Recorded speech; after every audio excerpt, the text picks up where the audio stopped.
da dosbarth Melyn, and this morning you need to come up with some success criteria of the different things that make a really good postcard, because tomorrow Gil from Finding Nemo, who lives in the tank and the dentist, is going to send you a postcard that you need to reply to. Now, we know that the postcards have two sides. The first one is a bit like the cover of a book, okay, and it has nice pictures or photographs of the place that it is being sent from.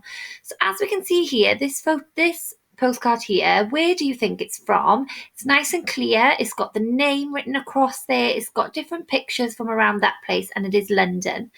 And at the back, there's a blank space for us to write our message, okay? So, as you can see here, there's the front cover, and we have the back blank space for us to write our message, okay?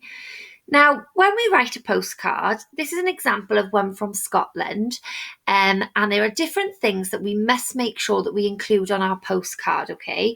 So we must make sure that we have got, when we are writing, the very first thing that we start with is a greeting. We need to make sure we are writing who our postcard is to. So for this one, as an example, their postcard is to Dear Mary, okay?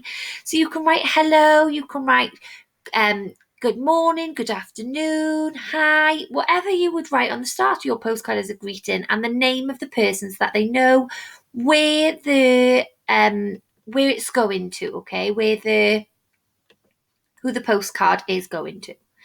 Okay, then we must remember that the body, this part here, is where you would write your information. So where you would reply to, which will be Gil tomorrow, okay? So it's really important that we have some information, okay, where we explain something about where we are, or if somebody's asked us questions, this is where we would include the information for them. Okay, then we must have, let's see what comes up next. What other things can you think of that we might need?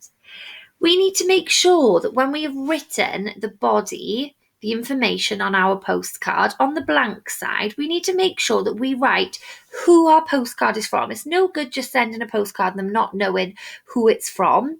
And we must make sure that we're using our greeting, goodbye, see you soon, wish you were here, and make sure you then include your name as well, okay?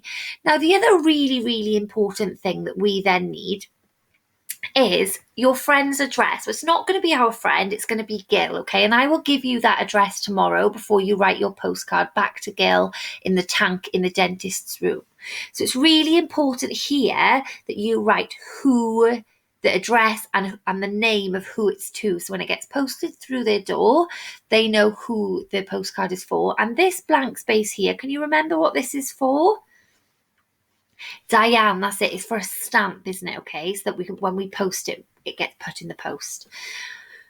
There we are, see our stamp. So you knew that already. So we must make sure we've got our greeting, so who it's to.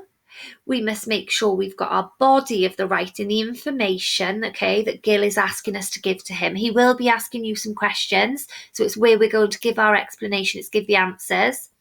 We need to make sure we've written a greeting down the bottom here where we're closing off our postcard and who it's from.